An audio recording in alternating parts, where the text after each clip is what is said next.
Welcome to Wrong Time Watch. My name is Kevin, and in this video, we're looking at the Pagani design PD-1644 White Panda. And the price for this is about $100 from the Pagani design website. I did see them on eBay for less than that, so you can always search eBay. You can type in Pagani design PD-1644 or Pagani design Daytona. A couple different search terms you can use, but that's where you can find this watch. So it is quite a dressy looking watch, especially for a chronograph. We have a sapphire crystal, ceramic bezel insert, very highly polished case, polished center links. Seems to be a fingerprint magnet, brushed outer links, and then the clasp, the polishing continues on through the clasp and the safety clasp there.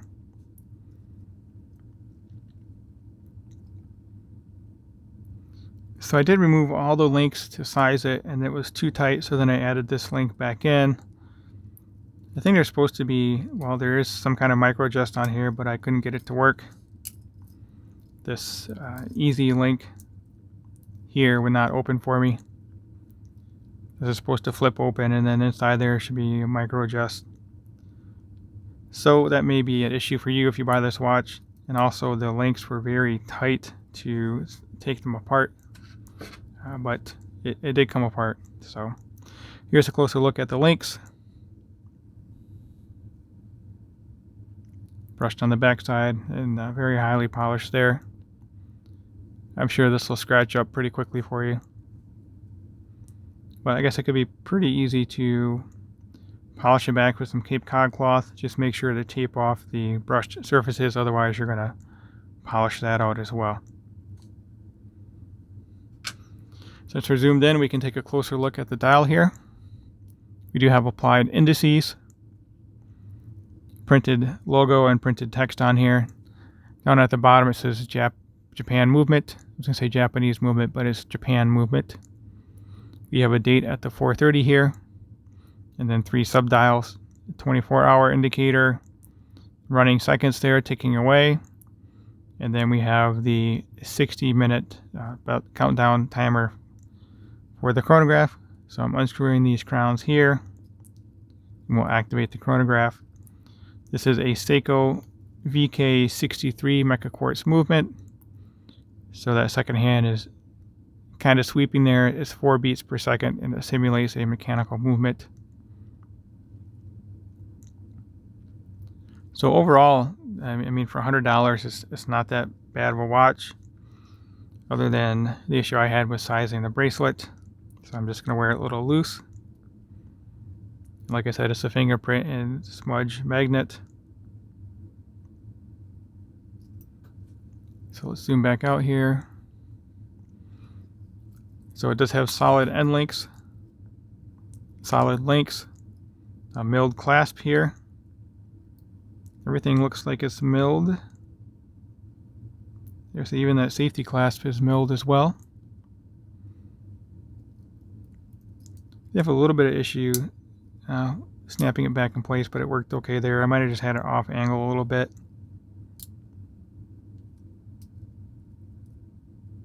Yep, right there. It's not, yep, okay, so it closed there. Just have to be careful when you close it that it's not off angle. So I'll just put it, there we go.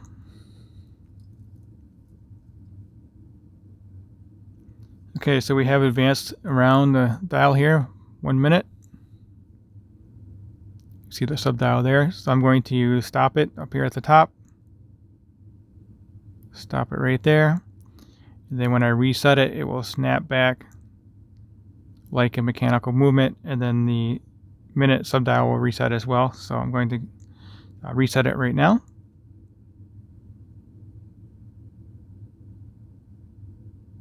Well, that was weird. It was over here. I'm not sure how I got back there. So let's try that again. It was very strange. I think because I was pushing it in slowly. Let's try that again. Let's see what happens.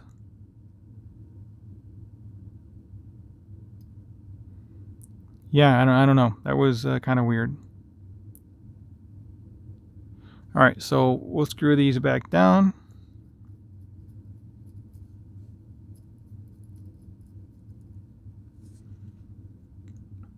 So size for my 6.5-inch wrist, we're at 168 grams.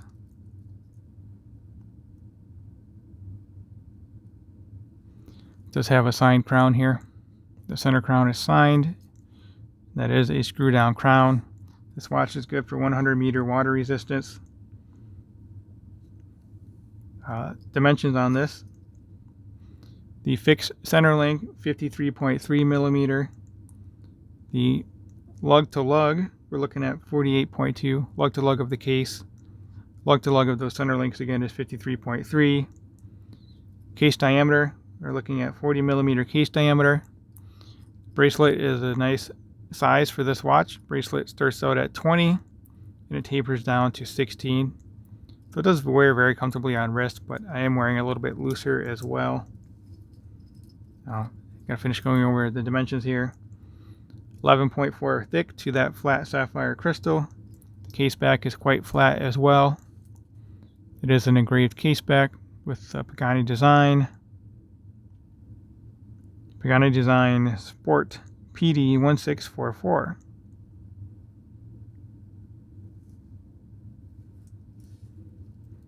So the crown dimensions, the center crown is 6.9 millimeter, and then the smaller ones we're looking at 5.4. But watch is very easy to use. It's kind of hard to read the chronograph, but I don't know if many people are going to use the chronograph anyway. All right, let's get this on wrist, and then we can close out the video. So here it is on my 6.5-inch wrist with the 52 millimeter wristband. I think it looks pretty decent on my wrist, although technically these fixed center links do overhang my wrist.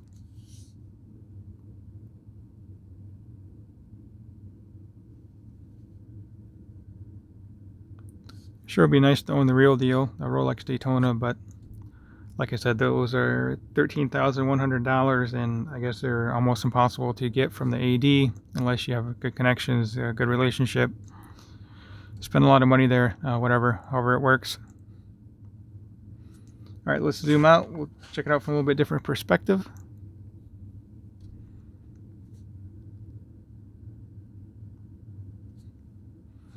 Compare it to my SKX. Let's put it like that. Similar size. SKX has a larger case diameter but a smaller lug to lug. If you have not already subscribed, please go ahead and do so. Like the video and leave a comment below. Let me know what you think of this watch. How do you feel about buying a homage like this? I still have mixed feelings. I was kind of going back and forth when I bought it, and then I kind of regretted it. And then when it showed up, same thing. I was thinking to myself, why did I buy this watch? But I did, so I have it now. All right, that will conclude today's video. Thank you for taking the time. Thank you for watching, and I'll catch you. Before we do that, let's look at the loom real quick, and then I'll catch you on the next video. So hold on, and we'll check out the loom. I wasn't going to show the loom. I was just going to say the loom is pretty bad, but what the heck, we'll just show the loom off here. The loom really is not that good. Here's my, and I charged this too with a flashlight. The SKX I did not charge with a light. It's just studio lighting, and yeah, looking at this chronograph by eye, with my eyes, I really don't even really see the loom all that much anymore. But again, that's probably not why you're buying the watch. So, okay, that will now conclude the video. Thanks again for watching, and I'll catch you guys on the next one.